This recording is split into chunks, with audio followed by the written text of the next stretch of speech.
It is now time for the debut edition of Monday Night Raw.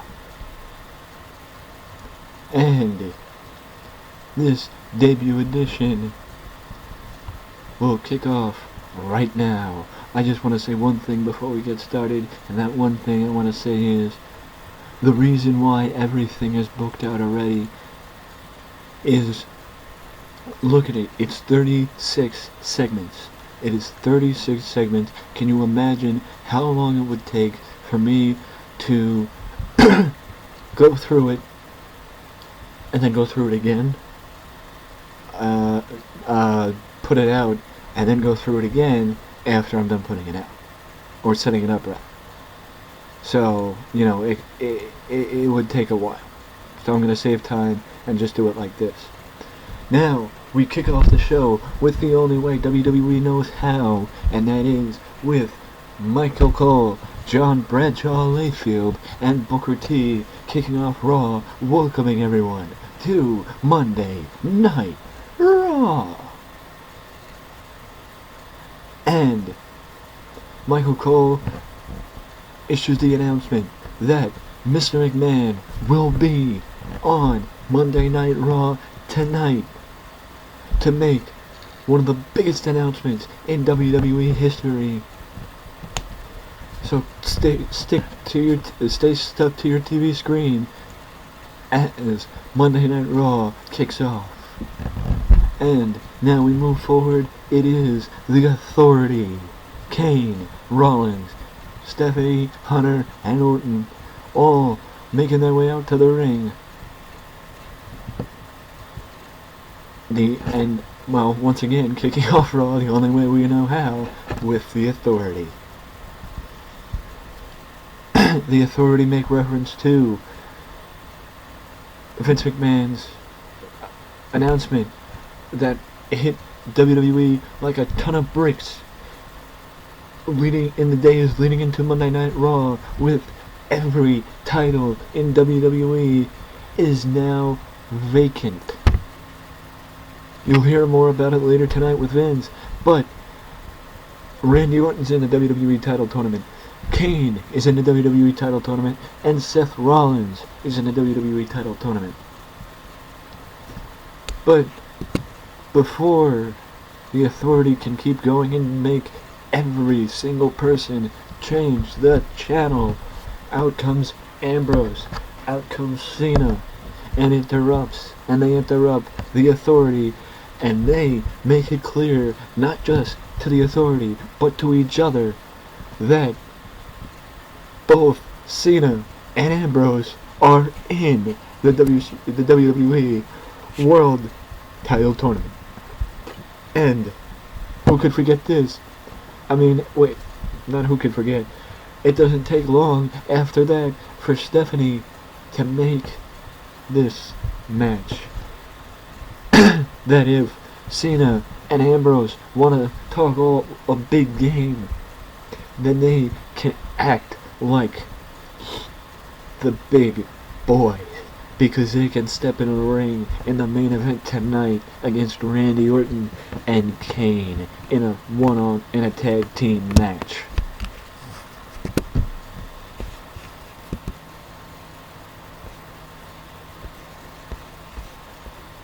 Now I know some of you might be already looking and saying, oh, it's just like real WWE. Well, to quote a former booker, or a current booker, who knows, it takes time. If you want to get a new direction for a company, it takes time. And it won't happen right away, and it ain't gonna happen with the snap of the fingers. It's going to take some time, it's going to take some energy, and it's going to take some effort to get your direction over and get it going up and running. It's November.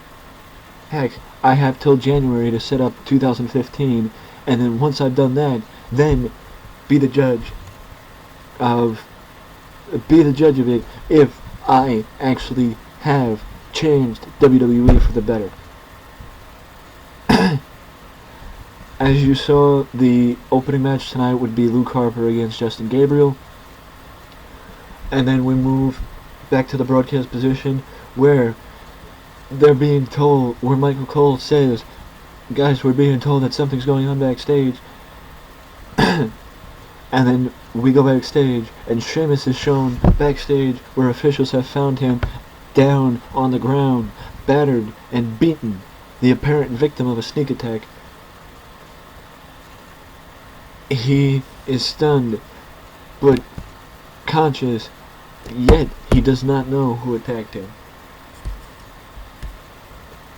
As we head to a commercial break, we come back, and guess whose limo pulls up?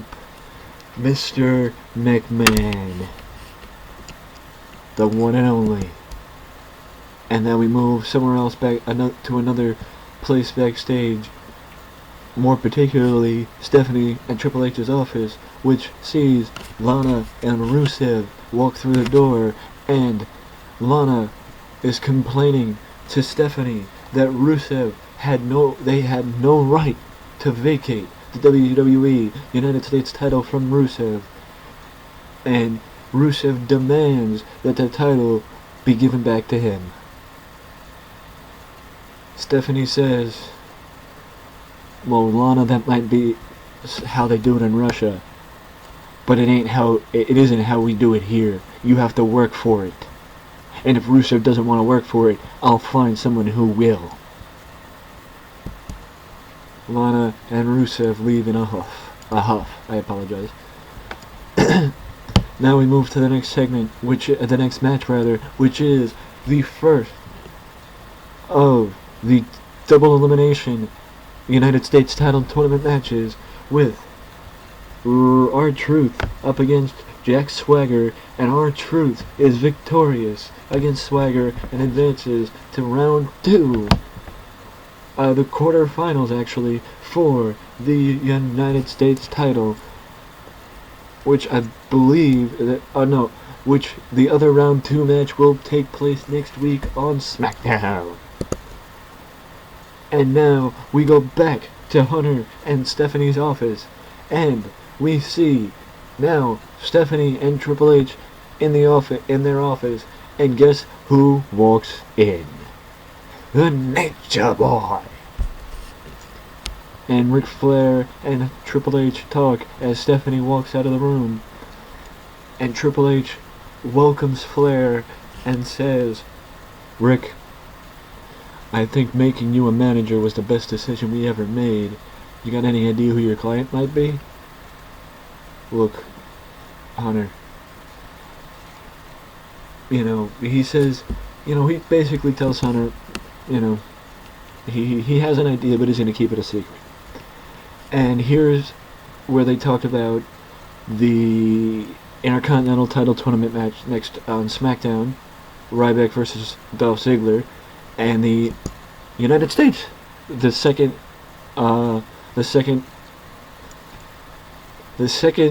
first round match for the United States title tournament, which is Rusev and Mark Henry.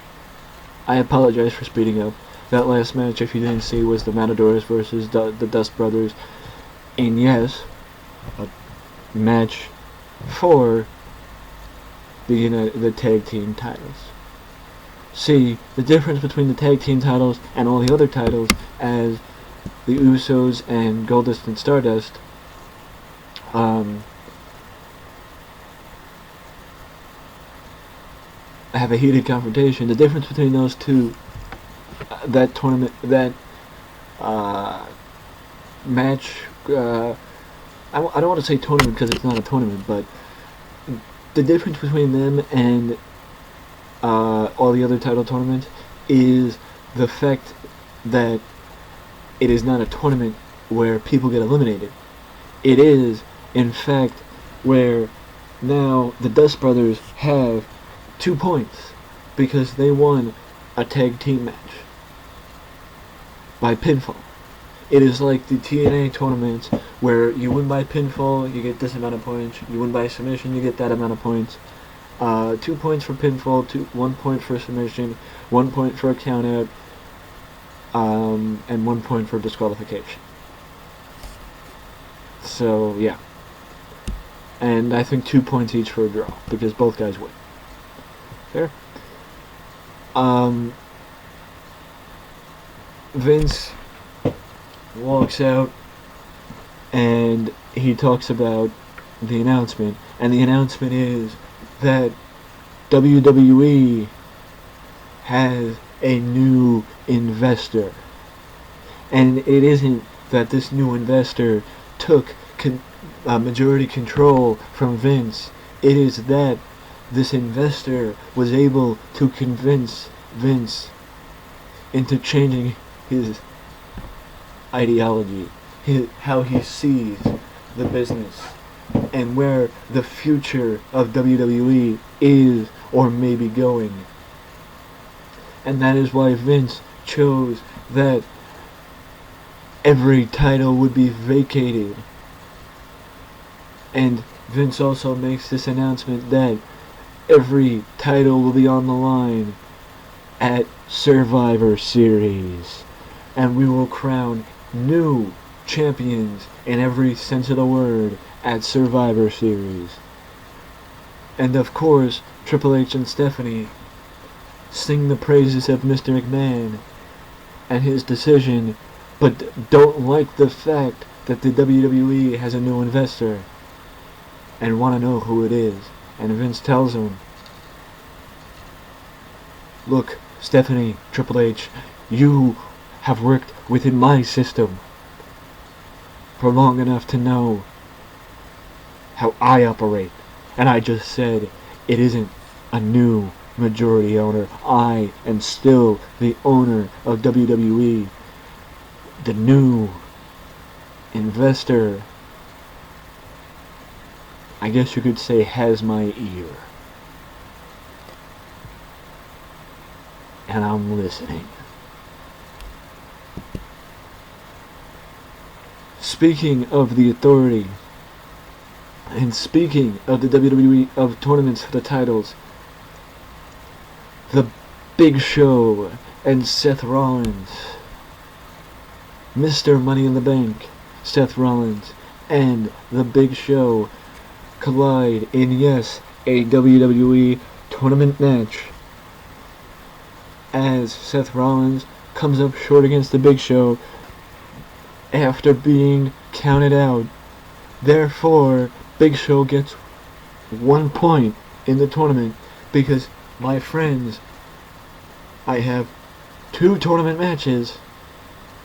I have 4 tournaments. No. The Intercontinental title is not a tournament. The Intercontinental title, I'm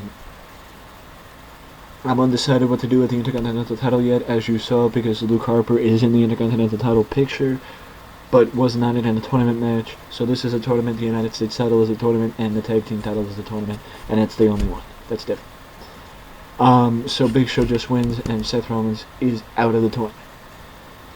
Because he realized he doesn't need to stay in the tournament because he's Mr. Money in the Bank. So he's guaranteed a title shot whether win, lose, or draw. So I don't know about you, but I wouldn't want to stay in the ring with the Big Show if I didn't have to. This is a classic Ambrose Cena promo hyping up their match tonight, where they both put doubts in the heads of the fans to see can Ambrose and Cena even coexist against the Authority. And now we go backstage with Vince and Stephanie and Triple H escorting or helping, walking with Vince out of the arena to back to Vince's limo. And who walks up but Mr. Money in the Bank, Seth Rollins? And Vince looks over and says,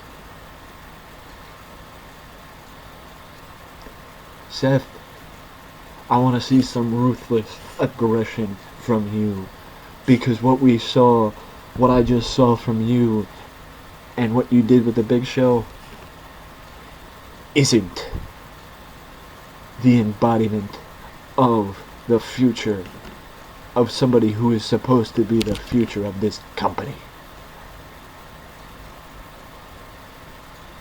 Vince then walks away into his and leaves the arena, walking back to his limo. And now we move back to the broadcast position with Michael Cole, JBL, and Booker T hyping up this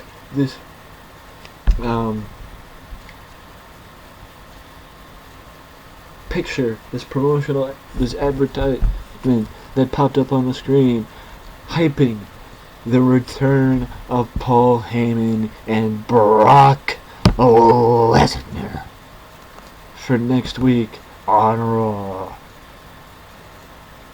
And now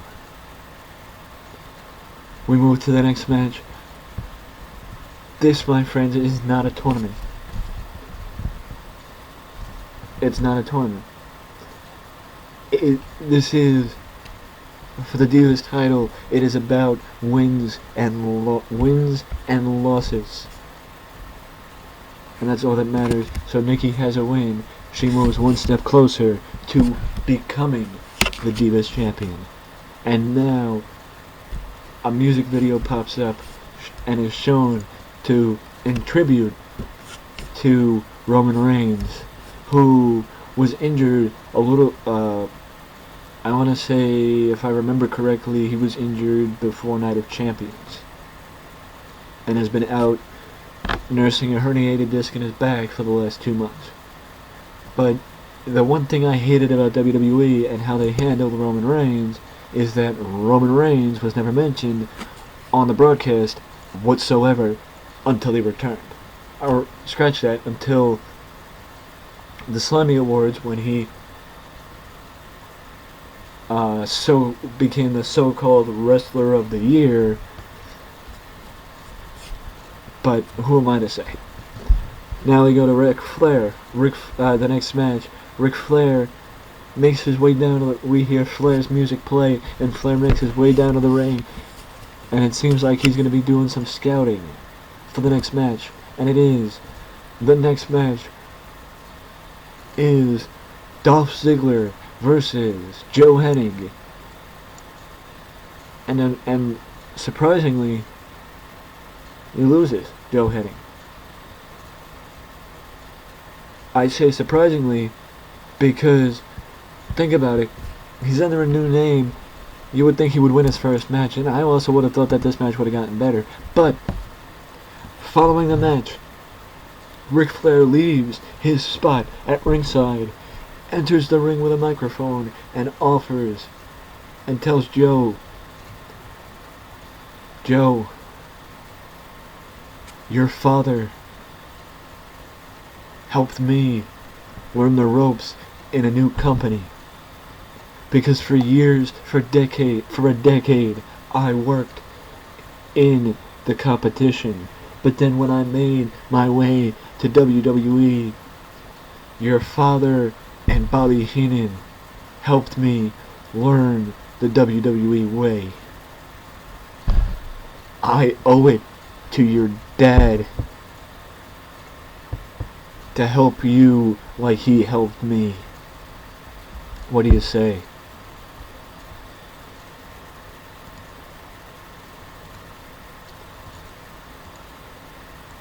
With tears in his eyes, or tears forming in his eyes, he shakes Flair's hand and gives him a hug. Flair is now the manager of Joe Hennig. And now we move to the announcers, who talk up another two people in the Intercontinental title picture, and that is The Miz and Titus O'Neil, and the fact that we just saw Ric Flair find his first client in Joe Hennig. Will Ric Flair make a difference for Joe Hennig? Who knows? We gotta find out.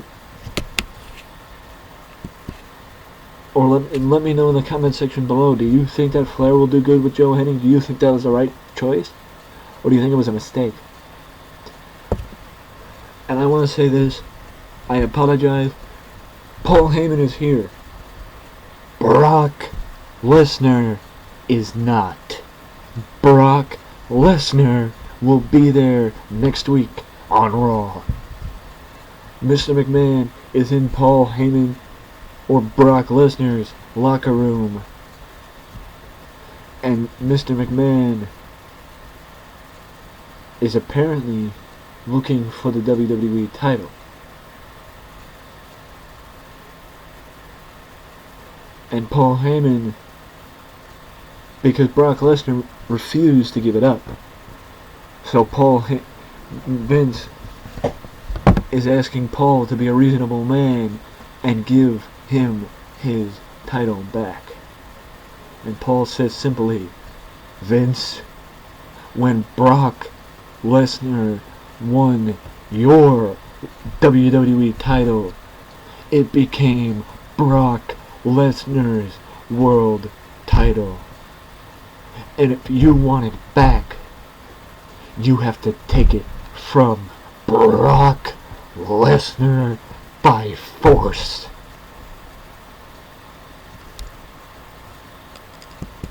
And with a smirk on his face, Paul leaves the ring. I mean the arena, the room, rather. Now, I was wrong. Booking 3 hours is easy to forget what you booked on this show and what you didn't. Mark Henry and Rusev. Look, you might say, why would you make Rusev lose his undefeated streak to Mark Henry? Well, I didn't. Because WWE did it with Rusev where they had him lose by countout, they had him lose by DQ, anything and everything to protect his undefeated streak, and that's exactly what I did here, because I protected his undefeated streak by making him lose via disqualification, because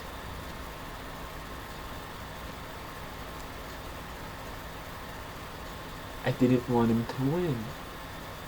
So now Rusev moves into the losers bracket up against Jack Swagger, and Mark Henry moves into the winners bracket, round 2 against R-Truth, and the winners of each match will move into the finals to challenge for the WWE United States title at Survivor Series. Now we move backstage where Byron Saxton is standing by with Jimmy and Jay, the Usos. And Byron asks the Usos about their face-off earlier tonight with the Dust Brothers, and they just say, we're ready for our titles.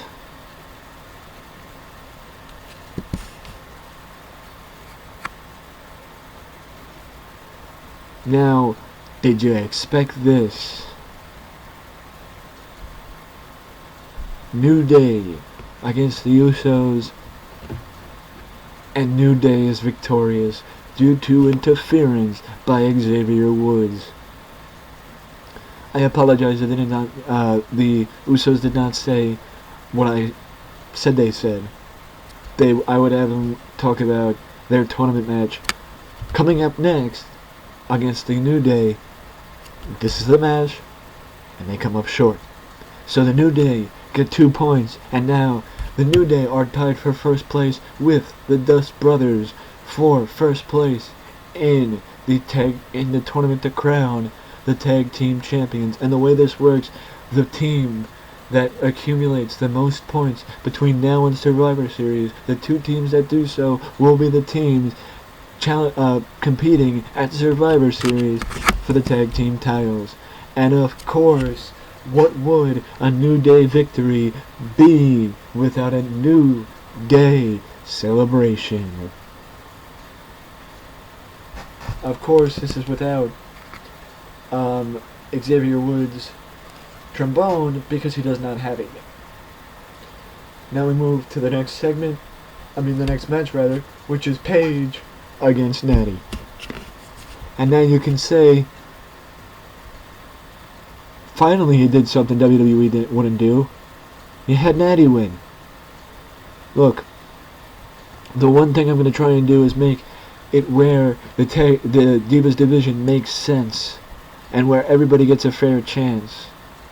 and where you can understand, okay, she's bad, she's good, she's a heel, she's a face. Clear cut babyface, clear cut heel. Unlike WWE. But like I said, this is not a tournament, this is about wins and losses. No points, but wins and losses.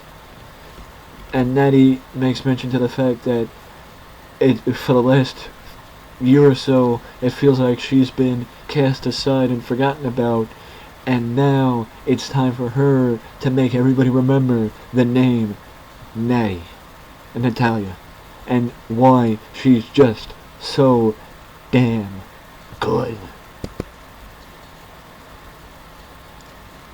Honestly, I don't know why I had Ambrose and Cena cut a promo and be seen backstage together. Because I basically said that their promo was what that segment was just. And now it's strategizing between the Authority and their clients, I guess you could say, sort of. And they make sure to note that the main event is not a tournament match, but may have bearing on the tournament. Because, my friends, the tournament match is here, and John Cena and Dean Ambrose are victorious against Kane and Orton when Ambrose hits Kane. I'm just going to say with the Dirty Deeds, because that sounds better than what the game called the Midnight Special. Which I think it's an old version of the Dirty Deeds when he put the guy in a headlock and sprung him forward rather than the double arm DDT.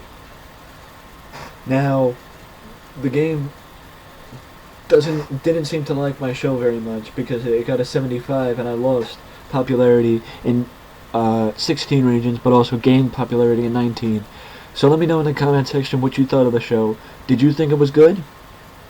Did you think it was a nice place to start? Do you think there's too many tournaments going on? Let me know below. Don't forget to like, subscribe for all that, and all. Let me do that again. Don't forget to like, subscribe, all that stuff. For more content just like this that you can only find right here at Wrestling Express. Till next time. Peace.